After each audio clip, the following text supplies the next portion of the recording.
Հալեպում ռմբակոծության հետևանքով հայեր են վիրավորվել ABC մեդիայի հետ զրույցում տեղեկությունը հայտնել է Հալեպի հայ համայնքի խոսնակ Ժիրայր Ռեյիսյանը։ Գիշերվա ռմբակոծության հետևանքով են վիրավորվել մեր հայրենակիցները, վնասվել են նրանց տներն ու մեքենաները, ասել է Ռեյիսյանը։ Հալեպում իրավիճակը շարունակում է լարված մնալ, լսվել են հրաձգության ու հարվածների ձայներ, սակայն լայնամասշտաբ ռազմական գործողություններ չեն արձանագրվել։ Հայ համայնքի համար ազգային առաջնորդարանի սրահները բացվել են ապաստան տրամադրելու նպատակով։ Նա նշել է, որ գործում են կամավորական խմբեր, իսկ Կարմիր խաչի բուժկետը շարունակում է բաց մնալ բժշկական օգնություն տրամադրելու նպատակով։ Ըստ Ժիրայր Ռեյիսյանի, համայնքները փորձում են հնարավորինս աջակցել միմյանց։ Իրանում ցույցերը նոր թափ են առել։ Մարդաշատ բողոքի ակցիաներին միացել են նաև այն քաղաքները, որոնք մինչև այժմ ակտիվություն չեն ցուցաբերել։ Մի շարք զինվորական ուժեր նույնպես միացել են անհնազանդությանը։ Գիշերը բողոքի ցույցի մասնակիցները գրավել են Իրանի Նիշապուր քաղաքը։ Նրանք զինված հարձակվել են իրավապահների, հանրային ու վարչական նշանակության օբյեկտների վրա։ Իրանական լրատվամիջոցները հայտնում են մի շարք քաղաքներում շուկաների գործադուլի ուսանողական ակցիաների մասին։ Ցույցերի ժամանակ հիմնականում հնչել են «Մահ Խամենեին», «Մահ բռնապետին», «Փահլավին վերադառնալու է» վանկարկումները։ Նյու Յորքում բողոքի լայնածավալ ակցիաներ են սկսվել այն բանից հետո, երբ դաշնային իմիգրացիոն ծառայության գործակալը Մինեապոլիսում կրակել եւ սպանել է մի կնոջ։ Ըստ իրավապահ մարմինների, կինը փորձել է մեքենայով վրաերթի ենթարկել գործակալներին։ Քաղաքապետը պահանջել է նրանցից հեռանալ Մինեապոլիսից։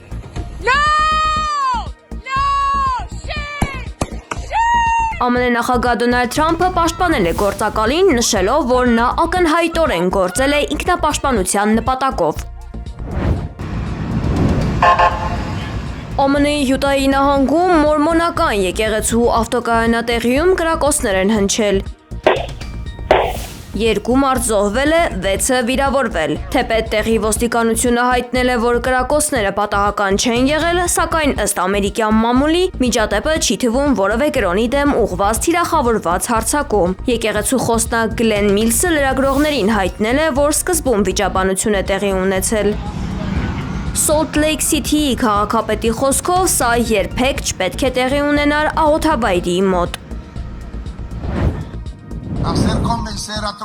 Կոլումբիայի նախագահ Գուստավո Պետրոն ելույթի ժամանակ հայտարարել է, որ Թրամփին համոզել են, որ ինքը կոկաինի գործարաններ ունի։ Նրա խոսքով Կոլումբիայում գործարաններ չկան, միայն կան խրճիթներ, ուստի դրանք ռմբակոծելն անիմաստ է։ Դա կհանգեցնի միայն աղքատ մարդկանց մահվան, որոնք այլընտրանք չունեն։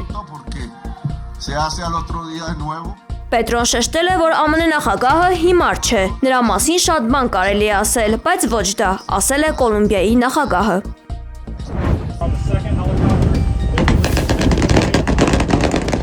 Ռազմական բյուջեի տեսակը, որը ունի ԱՄՆ-ն, բնորոշ է երկրի, որը պատրաստվում է համաշխարհային կամ տարածաշրջանային պատերազմի, նշել է ամերիկացի լրագրող Թաքեր Կարլսոնը։ Նրա այս դիրքորոշումը կապված է ԱՄՆ նախագահ Դոնալդ Թրամփի ռազմական բյուջեի վերաբերյալ հայտարարության հետ։ X-ի իր միկրոբլոգում Թրամփը գրել է. «Մեջբերում ԱՄՆ ռազմական բյուջեն պետք է լինի ոչ թե 1, այլ 1.5 տրիլիոն դոլար»։ Գումարի ավելացումը ԱՄՆ նախագահը կապել է սպասվելիք խոցելի եւ վտանգավոր ժամանակների հետ, նշելով, որ նմանօրինակ բյուջեն կօգնի ունենալ երազանքների բանակ։ ԱՄՆ ուժերը ձերբակալել են ռուսական մարիներա նավթատարը ԱՄՆ պատժամիջոցները խախտելու համար, հայտնել է ԱՄՆ եվրոպական հրամանատարությունը։ Reuters-ի փոխանցմամբ ԱՄՆ-ին 2 շաբաթ հետապնդել է նավը Ատլանտյան օվկիանոսում եւ այսօր որոշել է գրոհել։ Հատուկ նշանառության ուժերը փորձել են վայրեջք կատարել տախտակամածի վրա ուղղաթիռից։ Մոսկվան արձագանքել է կատարվածին, պահանջելով խստորեն հարգել մարիներա նավի վրա գտնվող իրենց քաղաքացիների իրավունքներն ու շահերը եւ չխոչընդոտել նրանց հայրենիք անհապաղ վերադարձին։ ԱՄՆ պաշտպանության նախարար Փիթ Հեքսեթը լրագրողների հետ զրույցում պարզաբանել է, որ նավի կալանավորումը Հյուսիսատլանտյան օվկիանոսում կապված է Վենեսուելայի նավթի փոխադրումների շրջափակման հետ։ Իսկ Սպիտակ տան խոսնակ Քերոլայն Լևիթը նշել է, որ ԱՄՆ-ն մտադիր է քրեական հետապնդում հարուցել ռուսական մարիներա նավի անձնակազմի նկատմամբ։ Ամերիկյան կողմը պնդում է, որ լցանավը ապօրինաբար տեղափոխել է վենեսուելական նավթ, խախտելով պատժամիջոցները։ Եղանակային վատ պայմանները հանգիստ չեն տալիս նաև Ալյասկայի բնակիչներին։ Ջունո քաղաքում մեկ շաբաթում 2 մետր ձյուն է տեղացել։ Քաղաքում հայտարարվել է արտակարգ դրություն։ Ինձ համար շատ